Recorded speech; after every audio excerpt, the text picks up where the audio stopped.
pinaagi ini mailata ang espiritu sa kamatuoran o ang espiritu sa kasaypanan mga kaigsunan.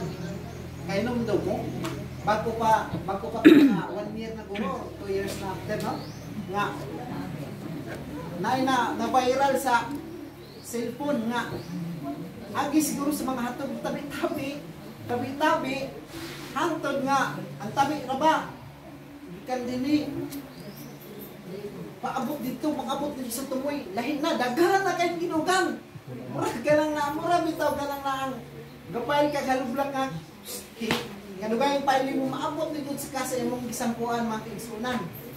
Una nga, katong panahon na nagnilayugay kaya agi aning kining nga tabi-tabi, no? Moto ang malitis, no? Malitis kuno ang ga kining ang tabi-tabi. Unya mga kaigsunan makaula kay nagnilayugay gyud sa Facebook. Una mga kaigsunan, no? Kung ang tao nga dunay gugma mga igsoon, dili niya na mabuhat siyang isig katao. Ay tungod ang gugma mga kaigsunan makapuhon sa kagalingon sa tao. Mga ta sa Ginoo nga magigugmaay kita sa matag usa sama siyang paghigugma kanato. Kay nag-ingon man ang 1 Juan City nga nag-ingon dinhi mga hinigugma maghigugmaay kita ang usa sa usa. Ang gugma iya sa Dios ug siya nga naghigugma gipamilak sa Dios ug nakailaw sa Dios. Dunay kining ni ang magura karon managtiayon galipin, no? Galipin sila dahil na mga samo mga struggle kay silang kinabuhi mga kaigsunan niya gaaway-away sila, no? Kay ang maong matod pa sa balita ang maong nga babae kining ang sige na masakpan siyang banang nga nangaliwa kanibang nangabit ba, no? Kaning nga nangitaglain niya kadugayan mga kaigsunan ang kwarta sa lalaki tuwa sa kanina ang cellphone. Ang iyang cellphone o iyang kwarta gidala sa iyang kuan sa iyang galipin partner kay siguro gabulag sila o niadto siya iyang gikuha dito. Sa bang kaunsa mga kaigsunan nga naglalis man sila sa papa sa iyang galipin partner. Unya dito gumikan sa paglalis nagsinumbagay sila. Sinumbagay, no? Unya walay match ang ito ang dining papa atong bayi. Unya do lang yang little partner niyang kuan ibalik ang akong kwarta. Ang ako nga cellphone.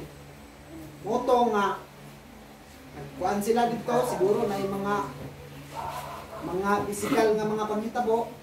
Gitsahan siya og balas, no? Sa iyang kaipon. Naghapa siya gana mag-igsunan.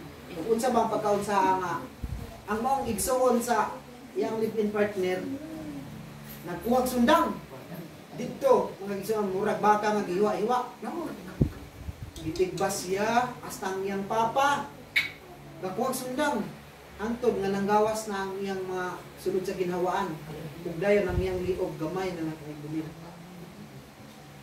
Una mga kaigsuunan nga ang Dios wala katukot sa iyang katawhan nga mahimong mga iyong anak nga daghan kay mga tambag sa Biblia nga ang bunga sa espiritu mao ang pagkamaayo mga kaigsuunan, no? Nag-ingon diri sa Galacia, nag-ingon diri ang Galacia 5 versikulo 22, nag-ingon siya nga apan ang bunga sa espiritu mao ang gugma, kalipay, kalinaw, pailob sa pagkamapuanguron, pagkamaayo, pagkamatinumanon. Una maigsuon na nag-ingon ang Ginoo nga paduol kamo sa akong mga pulong, no? Kay mo kini ang gabayan sa pagkinabuhi ninyo dinhi sa kalibutan mga igsoon. Nag-ingon siya dinhi nga walay walay bisan kinsa nga may gaho, may gugma nga labaw pa niini. Nga ang usa ka tawo magahalad sa iyang kinabuhi sa pagpangamatay alang sa iyang mga higala. Napahinumdom ang Ginoo mga igsoon. Kaya ang Ginoo dako kay gugma kanato, dako gugma sa kalibutan mga igsoon. Nagpalansang siya aron pagtubos, pagluwas kanato, no? Naabay usa ka higala nga andam din matabang sa higala nga mo kuan gid sa siyang kinabuhi nga mawala, maluwas ang higala. Naaman galing mga kaigsuonan siguro inihap ra kay numduman nga kining ni ang naay usa ka iyang anak na edad ko 2 years old or 3 ba to na kahinom makalimot na ko nga ang iyang inahan naunsa mapakausa nga nikuyog man sa iyang uyab, no? Unya ang iyang bata gibiyaan naman hinuon niya within 10 days, no? Kaluoy sa maong bata mga kaigsunan pagbalik kapit mama kalabira iwang ay namatay kapay jud. Inana ang katawan sa Dios kung wala ka makaila sa Ginoo, wala gyud kay gugma mga kaigsunan mo nagatambak ang Ginoo nga mo kini ang akong sugo nga kinahanglan magigugmaay kamo ang usa sa usa sama sa akong paghigugma kaninyo mga igsoon. Kung katong babae mga igsoonan ipahamtangan siya o life imprisonment. Una ang balaod din sa ita ipakuan sa Ginoo aron ang mga dautan mga tao samtang dito ang sirado ang naluwasan mapalhog sila sa bilangguan.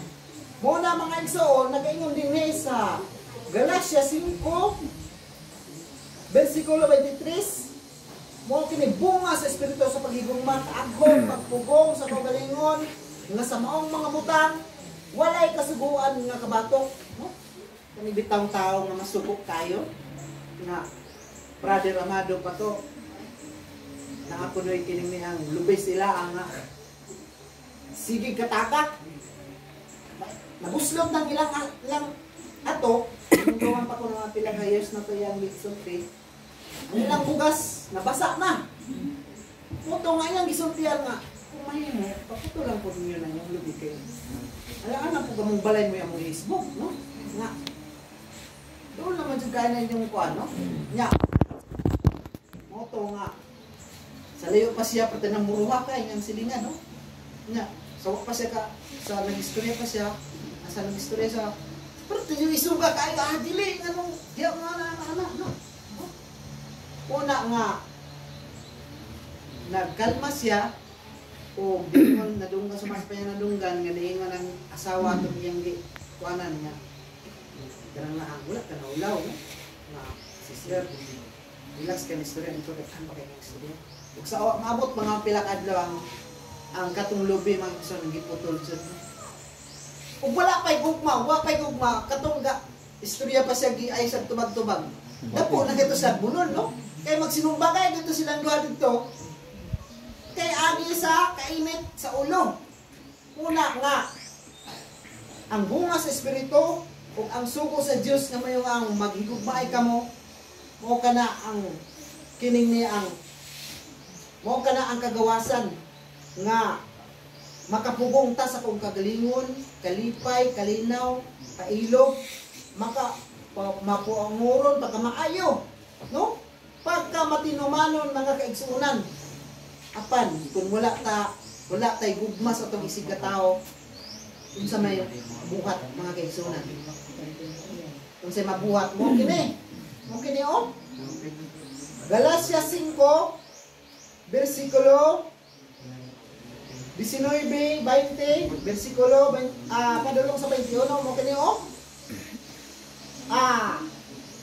Mga panglamat, mga dinungtanay, mga pakigbingkel, no? Pangabukho, kapungot, iya-iyahay, sinumpakay, pundok-pundok, muna yung mga kaigsunan, kasina, kudyaka, iapil pa din ang paghubog-hubog, no? kaning mga butanga mga kaigsunan nagpasidaan. Si Pablo, ang gisulti ni Pablo mo ang pulong sa Ginoo nga kaning mga tawanan mga kaigsunan dili gyud makapanunod sa gingharian sa mga langit. Ang Ginoo nagapahinumdum kanato mga kaigsunan, nagapahinumdum sa iyang mga katawhan nga nagaingon siya dinhi sa 1 Juan 4 versikulo 7 nga nagaingon, mga ginugugma maghigugmaay kita ang Diyos sa usa-usa, sa usan-usa. Kaya ang gugma iya sa Diyos, ug siya nga naghigugma gipanganak sa Diyos ug nakaila sa Diyos. Diri sa versikulo 8 nagaingon siya nga wala maghigugma, wala makaila sa Diyos. Kaya ang Diyos gugma man. Kaya naibakada na ko sa una na grabe kayo. Ano, sige mga kuan sa Ginoo nga wala may Ginoo, no? Sama ato nga nakabulungog na babaw ng itong mga lutay, no? Nga kung nasayop ko sa dili, nasulti na lang ako diri apan ako ni kining ni ang ipa-reminded ninyo nga makawakan na itong pagtulungan ninyo ng naikusa ka bata nga nagpalot, no? Discute sila, dingon si diretso ang taga-barber shop nga. Dingon diretso ang Tagalog nga. Ako, di ko mutuo nga, naay Ginoo. Di ko mutuo. Bisa kong saon, kay anang batang ano man ko. So, napay Ginoo. Kana yung taon nga, kalisod na, wala nang kalisod diri, gitabangan na si Ginoo, no? Wala na ilisod, gitabangan na tanan, o wala na yung mga homeless, no? Pero, nakabalus po ang bata. Ningon po siya, ako, di kumutuo nga na yung mga lutay. Ano pa lang, gialutan na kayo tagakaroon, kung di ba kamutuo? Saan kumutuo, bako? Wala tayo takas kay buhok diha. Takas kay buhok, wala ka palot. Di kumutuo nga na yung barbershop. Alasang, wala, anang barbershop nga. Alang-alang, wala mo sila mo doon ako. Nianak po ang bata, may sunod. Nung ana po na kol, no? Dili ka mo doon sa Ginoo. Dili gipon ang Ginoo mag-ila sa inyo mga kaigsunan. Una, nga nagasulti ang Ginoo ni Rey nga, kamo ngay galan ako, kung magatuman kamo sa akong gisubok kaninyo, dili ko na kamo nganlan nga mga ulipon. Kaya ang ulipon dili masayod sa kinabuhat siyang agalon. Apan gingan ko kamo nga mga higala. Kay ang tanan nga nakadungog po gikan sa akong amahan, kini gipahibalo ko man kaninyo. Uban mga kaigsunan sa pagsulti nga nahisulat dinhi sa Juan 14 versikulo 15 nga nagaingon, kung nahigugma kamo kanako, inyong pagatumanon ang akong mga suko. Munay lindot kaayo nga mga pulong sa Ginoo nga ato nga mabatnan mga kaigsunan nga atong pagkadadon sa atong pagkinabuhi subay sa uyon sa atong pagkinabuhi dinhi sa kalibutan, no? Naay kining ni ang salida nga nakatanaw na ako itong movie nga sa primero kining ni ang nana sila tao ng gigukot katong tawhana pertito ka kining ni ang video nila magkuhan kay ang usa ka tao perti ka kining ni ang abtik, no? Kauban to nila apan nilaylog tungod silang mga binuhatan. Doon sila nakita nga bagong tao nga isulod nila, no? Muna nga gitrini nila maayo. Muni ipakita nila picture, muni tawhana. Patya gini siya. Kay muni gadalaw dangan sa mga grupo. Ito katong mga grupo wala pa siya kabalong nga mga kriminal dahil sila. No? Ipatuura siya nga maayo sila. Apan sa kadugay mga kaigsuunan, iya dung gidumtan tong tawhana, sige sa practice. Moto mga kaigsuunan nga abot ang time nga perti nang ginubatay nila, gibukod nila to. Di ko din masakpan mga kaigsuunan. Ito nga, nag-trap sila sa train. Nahulog sila. Upun niya mga kaigsuunan, nahawidtan siya sa kini niya ang katong kriminal. Isultihan niya nga. Dugay ra unta dahil kuno niya patyon ka.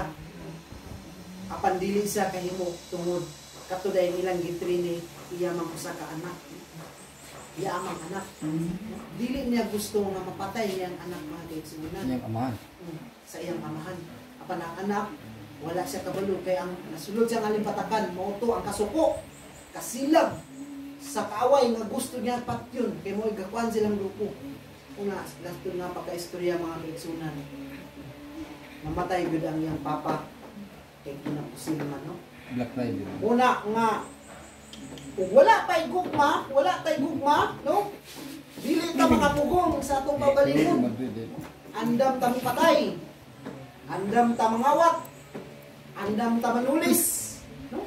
Andam ta manghilabot sa uban nga hilabtan alang kanato. Kung wala gugma, wala ta makaila sa Dios nga atong personal nga maluluwas ato nga kinabuhi, no? Nagaingon siya dinhi sa Juan 14 versikulo 6, no? Si Jesus mitubag kaniya, ako mao ang dalan ug ang kamatuoran ug ang kinabuhi. Walay bisan kinsa nga makaadto sa amahan gawas kun pinaagi kanako. Muna gitugon sa Ginoo mga kaigsunan. Walay makaadto sa langit gawas kun kaniya lang, no?